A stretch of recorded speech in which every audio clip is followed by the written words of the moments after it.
हे everyone, welcome back. So आज हम discuss करेंगे कि फॉर्मूलाज कैसे लगाते हैं एक्सेल में, राइट। तो जैसे कि आप मेरी वर्कशीट में देख पा रहे हैं, यहाँ पे मेरे पास डेटा है सेल्स एंड ओवरहेड्स का, और मैं प्रॉफिट प्रॉफिट जानना चाहता हूँ, जो कि कैसे निकलेगा अगर मैं सेल्स में से अपने ओवरहेड्स मतलब अपने एक्सपेंसेस रिड्यूस कर दूंगा। ठीक है।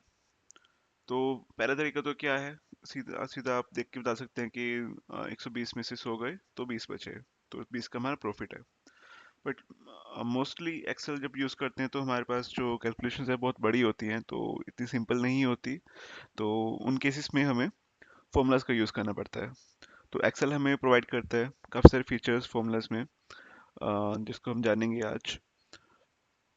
सबसे पहले कोई भी फॉर्मूला आप लगा रहे हैं एक्सेल में, तो आपको ये ध्यान में रखना पड़ेगा कि एक्सेल में हर फॉर्मूला शुरू होता है इक्वल्स टू से। सबसे पहले आप दबाओगे इक्वल्स टू, और उसके बाद जैसे आप रिड्यूस करना चाहते हैं ओवरहेड्स को सेल्स में से, तो इसका सेल रेफरेंस आप देखिए B2, जिसमें है सेल्स जनवरी की, और B3 जिसमें है ओवरहेड्स जो कि खर्चे हैं जनवरी के। तो मैं लिख दूंगा B2 माइनस साइन, क्योंकि हम माइनस करना चाहते हैं उसमें से B3 को, तो B3, और प्रेस टैब। ठीक है। इस तरह से आप देख पा रहे हैं कि मेरे पास मेरा अमाउंट आ गया प्रॉफिट का, जो कि है $20। ओके। तो और क्या तरीके हैं इसके अलावा फॉर्मूला लगाने के, आप देखेंगे इक्वल्स टू, आप सेल रेफरेंस लिखने की जगह B2 या B3 लिखने की जगह आप डायरेक्टली जाके उसको सिलेक्ट कर सकते हैं, अपने कर्सर को वहां पे लेके जाके। इस मैंने यहाँ पे सिलेक्ट किया, माइनस साइन दबाया, और दूसरा C3 को से माइनस सिलेक्ट किया, और प्रेस टैब। देखा। और तीसरा तरीका क्या है सिलेक्ट करने का, इक्वल्स टू, आप एरो की यूज कर सकते हैं अपने सेल रेफरेंस को चूज करने के लिए। जैसे मैं एरो अप सेलेक्ट करूंगा, यूज करूंगा D3 D2 पे जाने के लिए, माइनस, और फिर से एरो करूंगा D3 पे जाने के लिए, और प्रेस टैब। तो ये तरीके हैं जिस पे आप सेल रेफरेंसेस को यूज कर सकते हैं फॉर्मूला लगाने के लिए। मैं इसको अभी सभी फॉर्मूलाज पे लगा देता हूँ, सभी सेल्स पे लगा देता हूँ। तो हमारे पास आ गए प्रॉफिट्स, सभी वाले ये सब। ठीक है, जैन टू जून तक के।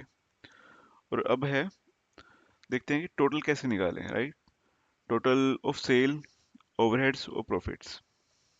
तो इन सब का टोटल निकालने के लिए हमारे पास पहला ऑप्शन क्या है कि हम एक एक करके सेल रेफरेंस को सिलेक्ट करें। जैसे B2, उसके बाद बी C2, उसके बाद D2, जो कि गलत नहीं है बट बहुत ही टायरिंग है, बहुत ही मैनुअल वर्क है, राइट। तो कई बार हमारे पास हजारों रोज होती हैं जिसपे हमें जिसको सिलेक्ट करके हमें उसका टोटल देखना होता है, उसका एवरेज देखना होता है, राइट। तो उन केसेस में हम क्या करते हैं, उन केसेस में हम फंक्शंस यूज कर सकते हैं एक्सेल फॉर्मूलाज के। तो एक बहुत ही कॉमन फंक्शन है जो कि एक्सेल में है हमारे पास, वो उसका नाम क्या है, सम। ठीक है। यहाँ पे हम ऐड करना है तो हम इसमें सम फंक्शन यूज कर सकते हैं। और एक्सेल हमारे पास ओवर 500 फंक्शंस प्रोवाइड करता है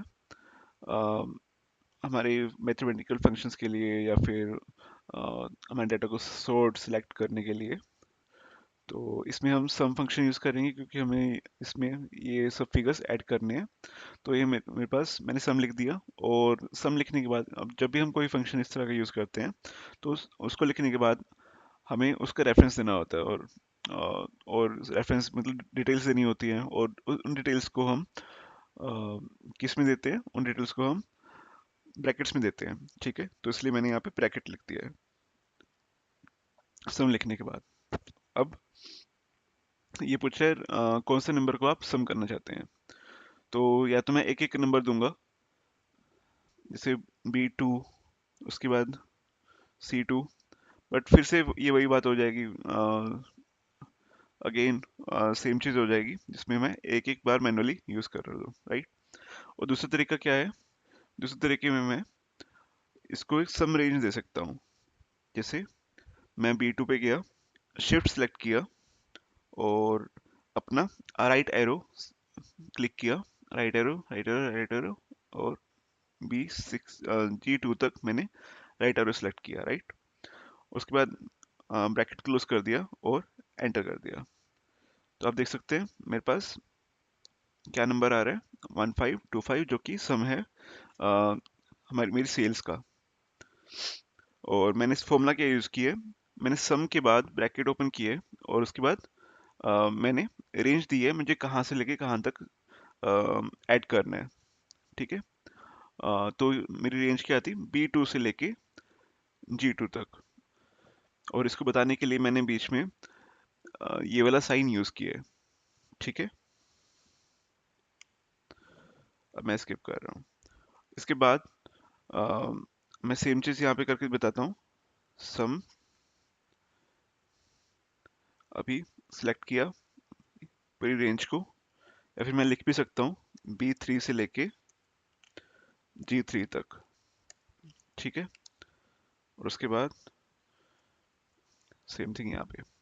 अब एक और फॉर्मूला है हमारे पास, यहाँ पे मुझे टोटल के अलावा एवरेज भी चाहिए, तो हम दूसरा फॉर्मूला यूज़ करेंगे यहाँ पे, जो कि है एवरेज।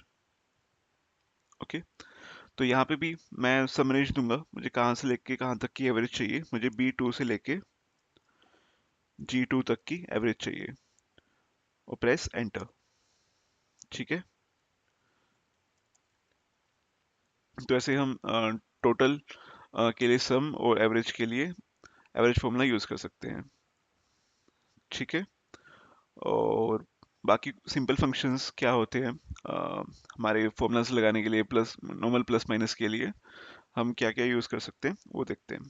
तो एक्सेल को यूज़ करते हुए आप अगर सेम ही फॉर्मूला में प्लस माइनस मल्टीप्लाई और डिवाइड यूज़ कर रहे हो, तो आपको ये ध्यान रखना पड़ेगा कि हमारा जो एक्सेल है वो बोर्ड मास्क फॉर्मूला को यूज़ करता है, जैसे जैसे हम नॉर्मली करते हैं, नॉर्मल मैथमेटिक्स में भी यूज़ करते हैं बोर्ड मास्क को, वैसे ही एक्सेल भी नॉर्मल बोर्ड मास्क को फॉलो करता है।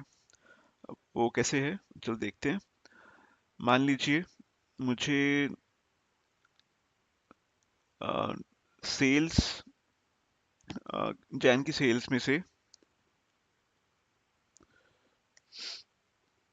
फेब की सेल्स माइनस करनी है और फिर उसको डिवाइड करना है 5 से, ठीक है। तो यहाँ पे क्या आंसर आ रहा है, 86, जो कि गलत है, राइट। क्यों? क्योंकि इसने पहले क्या किया, इसने पहले डिवाइड किया और उसके बाद माइनस किया, ठीक है। जो कि बोर्ड मास के जो कि बोर्ड मास के इंस्ट्रक्शंस के हिसाब से सही है, बट हमने जो इंस्ट्रक्शंस दी थी वो बोर्ड मास के हिसाब से नहीं, सही नहीं थी। तो हम पहले क्या करेंगे, इसको ब्रैकेट में डालेंगे और उसके बाद एंटर करेंगे, ठीक है। जो अब क्या बता रहे हैं आंसर हमारा, B2 माइनस C2 इज कितना, 50, और उसको 5 से डिवाइड कर दिया, जो कि हमारा आ गया 10, -10, राइट। तो इस हिसाब से हमारा जो एक्सेल है वो बोर्ड मास को फॉलो करता है। अब फॉर्मूलाज, इन सब फॉर्मूलाज के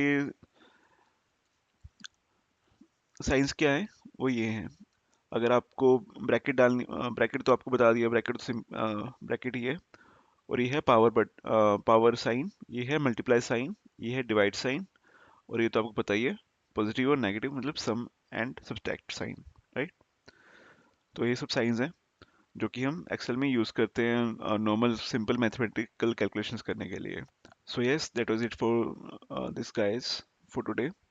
तो हम और भी बहुत सारी वीडियोस लेके आ रहे हैं आपके लिए, आपको सिखाने के लिए। और आप, अगर आप कोई भी प्रॉब्लम एक्सेल में फॉलो प्रॉब्लम आती है आपको, तो आप प्लीज़ हमें कांटेक्ट करिए, हम आपकी प्रॉब्लम को ज़रूर सॉल्व करेंगे। और yes, thank you guys, bye bye.